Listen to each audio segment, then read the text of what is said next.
Have you ever traveled to a place where the moment you arrived, you start questioning every decision that brought you there? Because that was me when I first came to Saudi Arabia. I remember looking around thinking, wait, so this is where I am going to live. The weather was attacking me. The food was confusing me. The clothes were swallowing me. The people were living at a completely different times from me. And then one day, I ate what I thought was beef, only to discover that I had just eaten camel meat.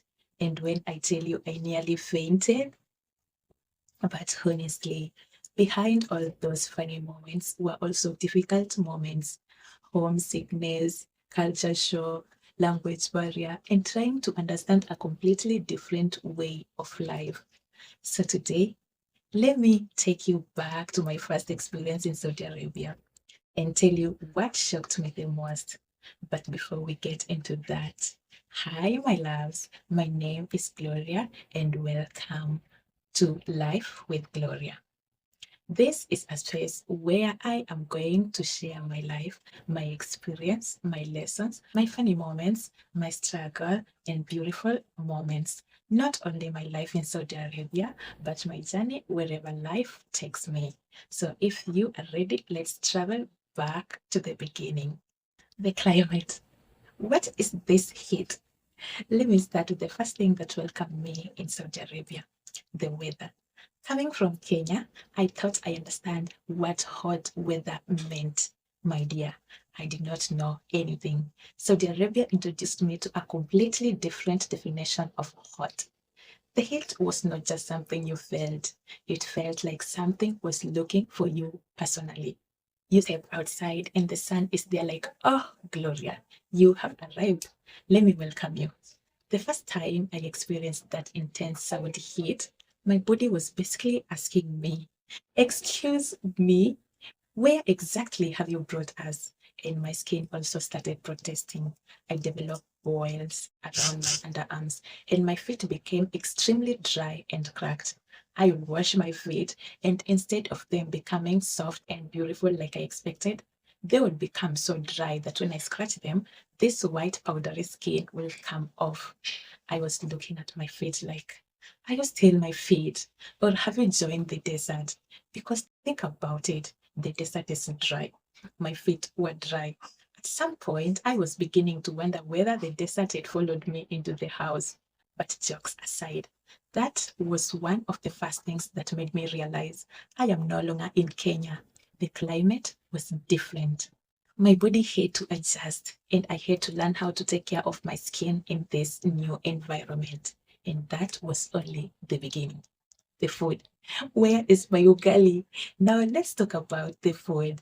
When I first came to Saudi Arabia, I was expecting food to be different. But knowing something to be different and actually experiencing it are two completely different things. There are foods I tried and immediately I thought, okay, maybe this one and I are not meant to be friends.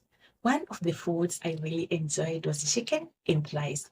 That one, we understood each other. But then there were traditional foods like glassine and girish, and honestly, the taste was very different from what my tongue was used to. And you know, when you are trying to be respectful because somebody has cooked for you, you are eating. Meanwhile, inside your head, Lord, please help me to finish this plate. Because food is not just food. Food is connected to where you come from. Back home in Kenya, I already knew the taste I grew up with.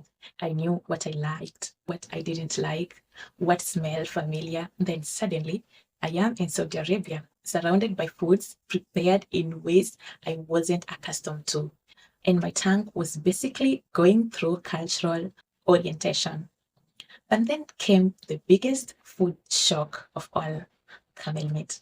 One day they cooked meat. I ate it. And because I was used to eating beef in Kenya, I tasted this meat and thought, this cow meat doesn't taste like Kenyan cow meat. So I told my madam, your cow meat doesn't taste the same as Kenyan cow meat. She looked at me and said, which cow? And I said, the one we ate yesterday. Then she told me that was camel. Camel? My sister, if you could see my face, I had been peacefully eating the meat, thinking somewhere there was a poor cow minding its own business, only to discover that a camel had entered the kitchen before me and apparently entered my stomach too. I nearly fainted. Then there was the dressing. Coming to Saudi Arabia, I noticed something immediately. The men commonly wore those beautiful white traditional garments, while women commonly wore black abayas when going outside.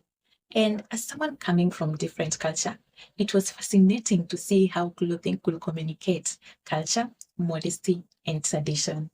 But then came my own uniform. One day, my madam was buying clothes for me, and she said something like, "Give me three extra large." Extra what? Madam, have you looked at me? I was tiny. You could practically see my whole body. And then she was ordering extra large clothes for me. I was thinking, Madam, are you buying clothes for me or for the entire family? Because imagine tiny Kenyan girl inside an extra large uniform. I will not be wearing the uniform. The uniform will be wearing me. But later I understood that the clothing expectation and the styles of dress were very different from what I was used to. And honestly, that was another part of adapting. You don't arrive in another country and expect everything to continue exactly as it was back home. Sometimes you have to learn how people dress, how people behave, what is considered appropriate, and what is considered respectfully. Daily routine. Why is everyone sleeping? Now, this one confused me badly. I noticed that the rhythm of life was different because of heat, especially during hotter parts of the year. People may spend much of their daytime indoors and become more active later when the temperature drops. So you can have a situation whereby during the day you are thinking, where is everybody? People are sleeping. Then evening comes and suddenly the city wakes up. They start going out, shopping, visiting family, socializing, and you are looking around thinking, so this is when everybody decides to become alive. Coming from a place you are accustomed to doing many things during daytime, this adjustment was very interesting. Culture. Everything felt different. Saudi Arabia has a rich culture shaped by Arab traditions, Islamic religion, family, hospitality, and long standing customs.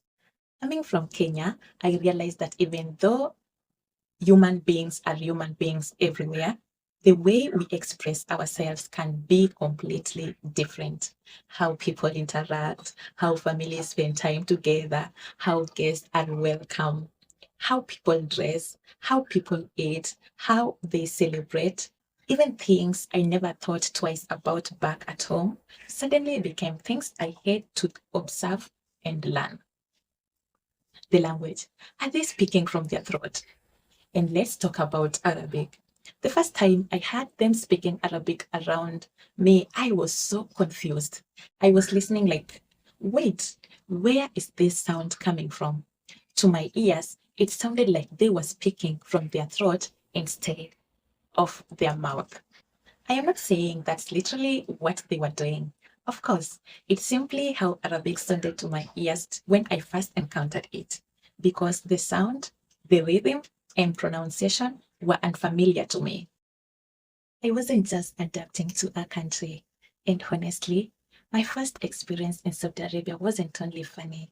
There were difficult moments too, because moving to another country isn't just about seeing beautiful places and experiencing new food.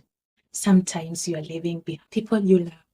You are living familiar streets, food, language, your normal way of life. The people who understood you without you having to explain yourself.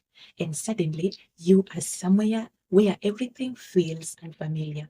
There are moments you can laugh at the differences, and there are moments when you just quietly miss home. I think that is something people don't always talk about. The culture shock can be funny, but it can also be lonely. You can be surrounded by people and still feel like, I wish I could just talk to someone who understands exactly how I feel. Time, something beautiful happens. everything slowly becomes familiar. And if there is one thing my first experience in Saudi Arabia taught me, it's this. Sometimes growth begins with discomfort. When everything is familiar, you don't always notice how much you know, but put yourself somewhere completely different, and suddenly you are learning again. So that was Gloria's first introduction to Saudi Arabia. From the heat attacking my body, to my feet behaving like a desert, to food I couldn't understand, to the day I discovered I just ate camel, to extra large uniform that swallowed me. It was a lot. But looking back now, I smile because those experiences became part of my story. And that's exactly what this channel is about. My story. Not just beautiful moments, not just difficult moments, but everything in between. The laughter, the lessons, the mistakes, the growth, the people, the places, and all the unexpected things life throws at us. Because my life didn't stop when I came to Saudi Arabia. In ways, that's where a completely new chapter began. So if you want to come with me through this journey, subscribe to my channel because this is only the beginning.